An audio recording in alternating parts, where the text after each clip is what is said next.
No using the concept of parallelism നമ്മൾ ഒരു ഒരു ടാൻജൻ സ്പേസിൽ നിന്ന് വേറൊരു ടാൻജൻ സ്പേസിലേക്ക് വെക്ടറിനെ ട്രാൻസ്പോർട്ട് ചെയ്യുന്ന അല്ലെങ്കിൽ നമ്മൾ ട്രാൻസ്പോർട്ട് ചെയ്യുന്നൊരു കൺസെപ്റ്റ് ഉണ്ട്. അതാണ് നമ്മളിവിടെ പറയാൻ പോകുന്നത്. പാരലൽ ട്രാൻസ്പോർട്ട് എന്ന് വിളിക്കുക, അല്ലെങ്കിൽ പാരലൽ ട്രാൻസ്ലേറ്റ് എന്നൊക്കെ പറയുന്ന സംഭവമാണ് പറയാൻ പോകുന്നത്. അപ്പോൾ ജസ്റ്റ് ഒന്ന് വായിച്ചിട്ട് നമുക്ക് അത് പറഞ്ഞുതരാം. So parallelism can be used to transport tangent vectors from one point of an end surface to another. So given 2 points P and Q in an n surface S, a parameterized curve in S from P to Q is a smooth map alpha from AB to closed interval AB to S from a closed interval AB into S with alpha of A equal to P and alpha of B equal to Q. By smoothness of a map alpha defined on a closed interval, we mean that alpha is a restriction to AB of a smooth map from some open interval containing AB into S. Now each parameterized curve alpha from closed interval AB to S, that is from P to Q, determines a map P alpha from SP to SQ. SP means the tangent space at P to the tangent space at Q, defined by P alpha of V is equal to capital V of P, where small v is a vector coming from the tangent space at P and capital V is a unique parallel vector field along alpha with V, capital V of A is equal to V, and P alpha V is called the parallel transport of V along alpha to Q. അപ്പോൾ അവർ പറഞ്ഞു വന്നത് ഇത്രയേ ഉള്ളൂ. Suppose we have an end surface S and we have 2 points P and Q. ഇത് P ആണ്, ഇത് Q ആണെന്ന് വിചാരിക്കാം. Okay, so suppose and now consider a smooth function from alpha equal to alpha from closed interval AB to S.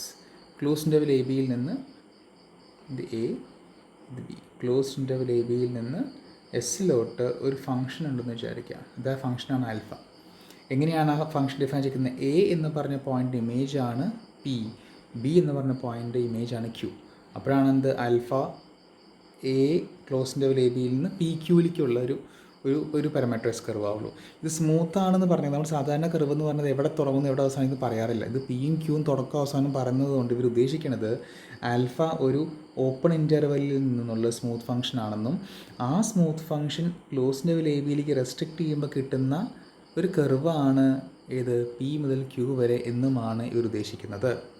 Okay, alpha ഒരു open ലെവലിൽ നിന്നുള്ള smooth function ആണെന്നും ആ സ്മൂത്ത് ഫംഗ്ഷൻ ക്ലോസിൻ്റെ ലെവലിലേക്ക് റെസ്ട്രിക്റ്റ് ചെയ്യുമ്പോൾ കിട്ടുന്ന കർവാണ് പി മുതൽ ക്യൂ വരെ എന്നുമാണ് അവർ ഉദ്ദേശിക്കുന്നത് എന്നാണ് ഇവർ പറയുന്നത്. ഓക്കെ, ഇനി അവർ പറയുന്ന അടുത്ത കാര്യം നമുക്ക് ശ്രദ്ധിക്കാം. നോക്കൂ, each parameterised curve alpha from closed level a B to S from P to Q determines a map. അപ്പോൾ നോക്കുക, suppose we have an end surface and suppose this is P and this point is Q. നമുക്ക് ഇങ്ങനെ ഒരു parameterise curve ഉണ്ട് വിചാരിക്കും. അപ്പോൾ എന്ത് ചെയ്യും? ഈ ഒരു പോയിന്റിൽ ടാൻജൻ സ്പേസ്, ഫോർ എക്സാമ്പിൾ നമുക്ക് ഉറപ്പായിട്ടും ഇതിപ്പോൾ ഒരു ടു ഡയമെൻഷനിലാണെന്ന് വിചാരിക്കുക. അങ്ങനെയാണെങ്കിൽ ടാൻജൻ വെക്ടർ ഇങ്ങനെയല്ലേ കിടക്കുന്നത്. ഇങ്ങനെ ഒരു വെക്ടർ എടുത്താൽ ഈ വെക്ടർ നമ്മൾ എന്ത് ചെയ്യും? ഓക്കെ, ഇങ്ങനെ 2 ഡയമെൻഷനിൽ പറഞ്ഞൊരു ചെറിയ പ്രശ്നമുണ്ട്. 3 ഡയമെൻഷൻ വിചാരിക്കുക. അപ്പോൾ എന്തായാലും ഇവിടുത്തെ ടാൻജൻ വെക്ടർ ഒരു പ്ലെയിനിലാണല്ലോ കിടക്കുന്നുണ്ടാവുക അല്ലേ? ഒരു പ്ലെയിനിൽ ഏതെങ്കിലും ഒരു വെക്ടർ എടുക്കുക. ഓക്കെ, ആ വെക്ടറിന് എന്ത് ചെയ്യുക? ഈ കർവിലൂടെ അതേ വെക്ടർ തന്നെ എല്ലാ പോയിന്റിലൂടെ ഇങ്ങനെ കൊണ്ടുപോയി എന്ത് ചെയ്യുക? ഈ പോയിന്റ് ക്യൂ ആണല്ലോ, അവിടെ എന്തുണ്ടാവും? ഒരു ടാൻജൻ പ്ലെയിൻ ഉണ്ടാവും. ഇതേ വെക്ടർ അവിടുത്തെ എടുക്കുക. സോ ഈ വെക്ടറിൻ്റെ ഇമേജ് ആയിട്ട് എന്ത് ചെയ്യും? അതേപോലത്തെ വെക്ടർ ക്യൂ എന്നുള്ള പോയിന്റ് ഉണ്ടാവും. ആ വെക്ടറാണ് ചൂസ് ചെയ്യണേ. ഇതാണ് പാരലൽ ട്രാൻസ്പോർട്ട് കൊണ്ട് അവർ ഉദ്ദേശിക്കണത് ശരിക്കും. ഓക്കെ, സോ എന്ത് ചെയ്യും? നമ്മൾ പി എന്നുള്ള പോയിന്റിൽ ടാൻജൻ സ്പേസിൻ്റെ വെക്ടർ എടുക്കുന്നു. അതിന് നമ്മൾ എന്ത് ചെയ്യണം? ആൽഫയിലൂടെ കൊണ്ടുപോയിട്ട് എവിടെ കൊണ്ടുവയ്ക്കുന്നു? നമ്മുടെ ക്യൂ എന്നുള്ള പോയിന്റിൽ വയ്ക്കുന്നു. ഇനി നമ്മൾ വേറൊരു കർവ് എടുത്തു വിചാരിക്കൂ. കർവ് മാറുമ്പോൾ ഇത് ഒരു പക്ഷേ ആ ടാൻജൻ പ്ലെയിനിൻ്റെ ഓറിയൻറ്റേഷനിൽ വ്യത്യാസം വരാം. അപ്പോൾ വേറൊരു വെക്ടർ എടുക്കുന്നുണ്ടാവുക. അപ്പോൾ ആ വെക്ടർ അങ്ങനെ വന്ന് എന്ത് ചെയ്യും? ഇവിടുത്തെ അതേ വെക്ടർ. അപ്പോൾ പി എന്നുള്ള പോയിൻ്റ് ടാൻജൻ സ്പേസിൽ നിന്ന് ക്യൂ എന്നുള്ള പോയിൻ്റ് ടാൻജൻ സ്പേസിലേക്കാണ് പോകുന്നത്. പക്ഷേ എലോങ് പാരാമീറ്ററൈസ് കർവ്സ്, ഒരു കർവ് എടുത്താൽ ആ കർവിലൂടെ ആയിരിക്കും പോകണ്ടാവുക. വേറെ എടുത്താൽ അതിലൂടെ പോകണ്ടാവും. ഇതാണ് പാരലൽ ട്രാൻസ്പോർട്ട് കൊണ്ട് അവർ ഉദ്ദേശിക്കുന്നത്.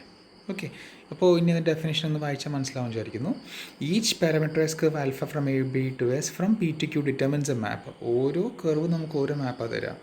പി ആൽഫ മീൻസ് അത് ആൽഫേനെ ഡിപ്പെൻഡ് ചെയ്യുന്നതുകൊണ്ടാണ് ആ പാരലൽ ട്രാൻസ്പോർട്ടിൻ്റെ പി ഡിപ്പെൻഡിങ് ഓൺ ആൽഫ വെച്ചേക്കണം. P alpha from S P to S Q defined by P alpha of V is equal to V B, where V belong to S P. So tangent സ്പേസിൽ vector V എടുത്തു. Capital V എന്താണ്? ഈ വിനെ തന്നെ translate ചെയ്യണം. Capital V is a unique parallel vector field along alpha with V of a is equal to V. ഉണ്ട് A എന്നുള്ള പോയിന്റിൽ, എ എന്ന് പറഞ്ഞാൽ നമ്മുടെ ക്ലോസ് എ ബി എന്നാണല്ലോ വരണേ. സോ ആ എ എന്നുള്ള പോയിന്റ് കറസ്പോണ്ടിങ് എന്താണ്? സ്മോൾ വി ആണ്. അപ്പോൾ അത് തന്നെയാണ് അവസാനം വരണതേ. കണ്ടോ? ഈ P alpha of V is called the parallel transport of V along alpha to Q. Okay, so I hope it's clear. ഒരു എക്സാമ്പിൾ കൊടുത്തിട്ടുണ്ട്, നല്ല എക്സാമ്പിളാണ്. Just go through this.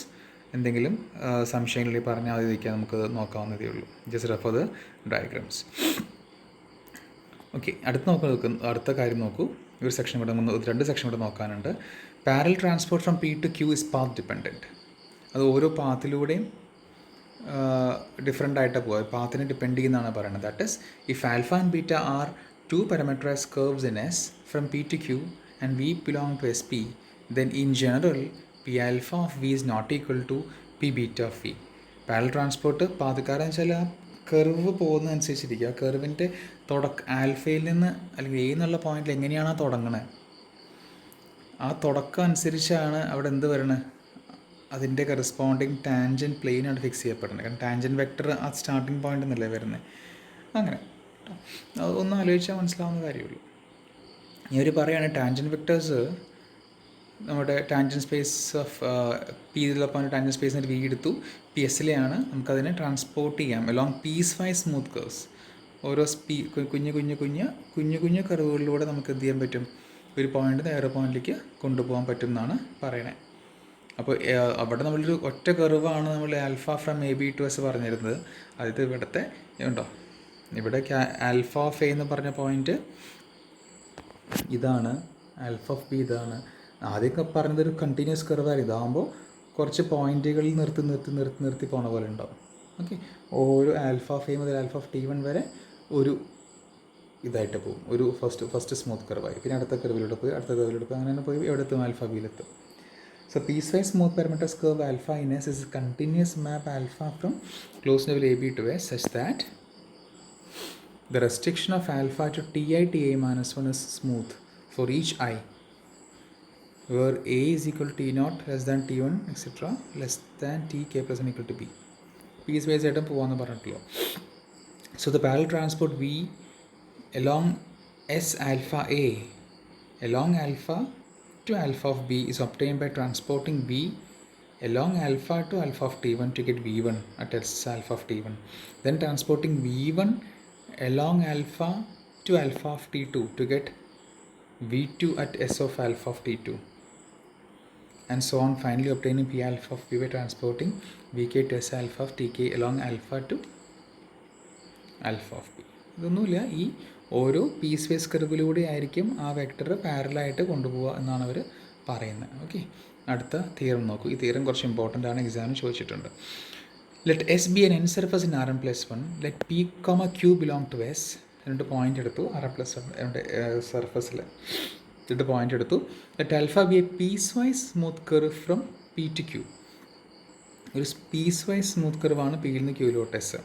അങ്ങനെയാണെങ്കിൽ the parallel transport P alpha from S P to S Q, S പിയിൽ നിന്ന് S ക്യൂയിലേക്കുള്ള parallel transport along alpha എന്തൊരു ഒരു പീസ് വൈസ് ആയിട്ടുള്ള സ്മൂത്ത് കർവാണ്. നമ്മൾ നേരത്തെ പിക്ചറിൽ കണ്ട പോലത്തെ ഇതുപോലത്തെ ഒരു പീസ് വൈസ് സ്മൂത്ത് കർവാണ്. ഓക്കെ, അങ്ങനെയാണെങ്കിൽ ആ parallel transport is a vector space isomorphism which preserves dot products എന്നാണ് പറയുന്നത്. So we have to show that this is a vector space isomorphism that preserves dot products. That is നമുക്ക് കാണിക്കേണ്ടത് P alpha ഒരു linear മാപ്പാന്ന് കാണിക്കണം, P alpha 1 to 1 ആണോ 1 to 1 കാണിക്കണം, P alpha of V dot P alpha of W is equal to V dot W for all V and W belong to S P എന്ന് കാണിക്കണം. Proof വളരെ സിമ്പിളാണ്, ഓർത്ത് ചെയ്യാവുന്നേ ഉള്ളൂ. നോക്കൂ, property 1 linearity is an immediate consequence of the fact that if V and W are parallel vector fields along a parameterized curve in S, then so are V plus W. And C V for all C belong to R. ശരിയല്ലേ? നോക്കൂ അതെങ്ങനെയാ വെച്ചാൽ, suppose capital V ഒരു parallel vector ഫീൽഡായി വിചാരിക്കുക. Suppose ഇങ്ങനെ ഒരു കർവ് ഉണ്ട്, ഇതിൽ ക്യാപിറ്റൽ വി എന്നുള്ള parallel vector field means what, എല്ലാ പോയിന്റിലും V are having a parallel vectors. Okay, അങ്ങനെയാണ് എല്ലാ പോയിന്റിലും നമുക്കൊരു പാരലായിട്ടുള്ള വെക്റ്ററാണ് നമുക്കുള്ളത്, എല്ലാം പാരലാണ്. ഇപ്പോൾ വി എന്നുള്ളത് ഇങ്ങനത്തെ ഒരു വെക്റ്ററാണ്, എല്ലാ പോയിന്റിലും സെയിം വെക്റ്ററാണ്. ഡബ്ല്യുവും പാരലാണ്. അപ്പോൾ ഡബ്ല്യു എന്നുള്ള വെക്റ്റർ ഇപ്പോൾ ഇച്ചിരി ചെരിഞ്ഞൊരു വെക്റ്റർ വിചാരിക്കും, എല്ലാ പോയിന്റിലും അത് തന്നെയാണ്, ഡബ്ല്യു ആണ് ആ പോയിന്റിലൊക്കെ ഇങ്ങനെ വെക്റ്ററാണ്. അങ്ങനെയാണെങ്കിൽ വി പ്ലസ് ഡബ്ല്യു എന്തായിരിക്കും? രണ്ട് വെക്റ്റർ സെയിം ആണെങ്കിൽ അതിൻ്റെ സമ്മും സെയിം ആവണ്ടേ എല്ലാ പോയിന്റിലും? എല്ലാ പോയിന്റിലും സം സെയിം ആണ്, അതുപോലെ എല്ലാ പോയിന്റിലും സ്കെലാർ മൾട്ടിപ്പിൾ സെയിം ആണ്. മനസ്സിലായോ?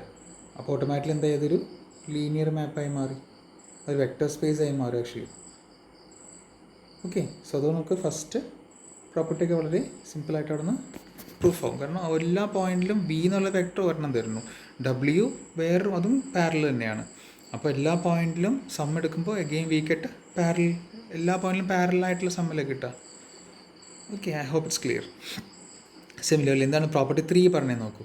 P alpha of V is equal to P alpha of W, V dot W for all V comma W belong to S P. ശരിയല്ലേ? കാരണം പി ആൽഫ ഓഫ് വി എന്താ, എൻ്റെ ഡെഫിനേഷൻ വായിച്ചു നോക്കൂ.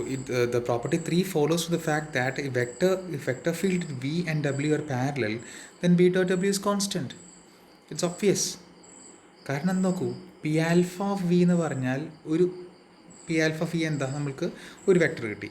P alpha W എന്താ, വേറെ vector കിട്ടി. ആ രണ്ട് വെക്റ്ററും തമ്മിലുള്ള ഡോട്ട് പ്രൊഡക്റ്റ് ആണെന്ത്, വി ഡോട്ട് ഡബ്ല്യു അല്ലേ? നമ്മുടെ എല്ലാം നമ്മൾ നേരത്തെ പറഞ്ഞ പോലെ ആൽഫ ഒരു കർവാണ്, ആ കർവിലൂടെയുള്ള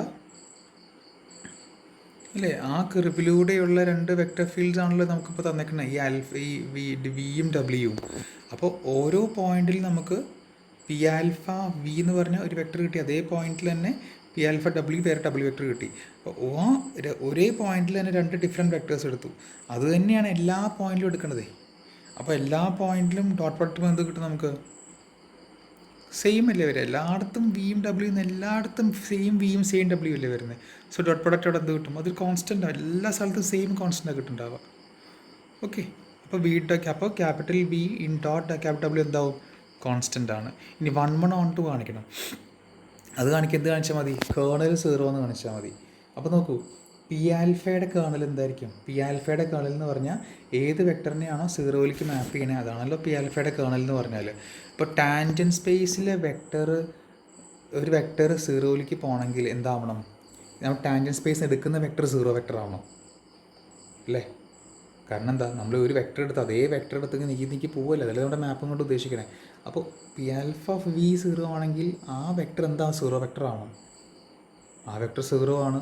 അപ്പോൾ അങ്ങനത്തെ എത്ര 0 വെക്ടേഴ്സ് ഉണ്ടാവും, സിംഗിൾട്ടൺ 0 വെക്ടർ ആയിരിക്കും. അപ്പോൾ കേർണൽ എന്തായി, കേർണൽ സിംഗിൾട്ടൺ 0 മാത്രമല്ലേ ഉള്ളൂ. അപ്പോൾ ഫംഗ്ഷൻ എന്തായി, 1 1 ആയില്ലേ? ക്ലിയർ അല്ലേ? ഓക്കെ, സോ പി ആൽഫ എന്തായി, 1 1 ലീനിയർ മാപ്പായി ഫ്രം n-dimensional വെക്ടർ സ്പേസ് വേണത്. ഇനി ഇങ്ങനത്തെ ഏതെടുത്താലും ഓൺ ടു ആണല്ലോ. കാരണം എന്താ, ഇവിടുത്തെ വെക്ടറാണ് അങ്ങോട്ട് കൊണ്ടുപോകണേ, സോ അതെടുത്താൽ അപ്പുറത്ത് എടുത്താൽ എന്താവും, അതേ വെക്ടർ ഇപ്പുറത്തുണ്ടാവുമല്ലോ. ഇങ്ങനത്തെ ഏത് ഫംഗ്ഷൻ എടുത്താലും എന്താണ്, ഒരു ഓൺ ടു, ഏത് വെക്ടർ അപ്പെടുത്താലും അതിന് കറസ്പോണ്ടിങ് ഇപ്പുറത്തൊരു വെക്ടർ ഉണ്ടാവും. ദാറ്റ് മീൻസ് ഇതൊരു ഓൺ ടു ഫംഗ്ഷനാണ്. അത് നമുക്ക് എന്ത് പറയാൻ പറ്റും, സോ ഇങ്ങനെയുള്ള ഒരു പി ആൽഫ കിട്ടിക്കഴിഞ്ഞാൽ അതൊരു along alpha it is a vector space isomorphism which preserves dot products നമുക്ക് വ്യക്തമായിട്ട് പറയാൻ പറ്റും. ഓക്കെ, സോ വിത്ത് ദിസ് നമ്മുടെ ഈ ചാപ്റ്റർ ഇവിടെ അവസാനിക്കുകയാണ്. So just go through the exercises and example problems. എന്തെങ്കിലും സംശയം ഉണ്ടെങ്കിൽ ചോദിച്ചോളൂ, നമുക്ക് ഡീൽ ചെയ്യാം. Okay, so thank you.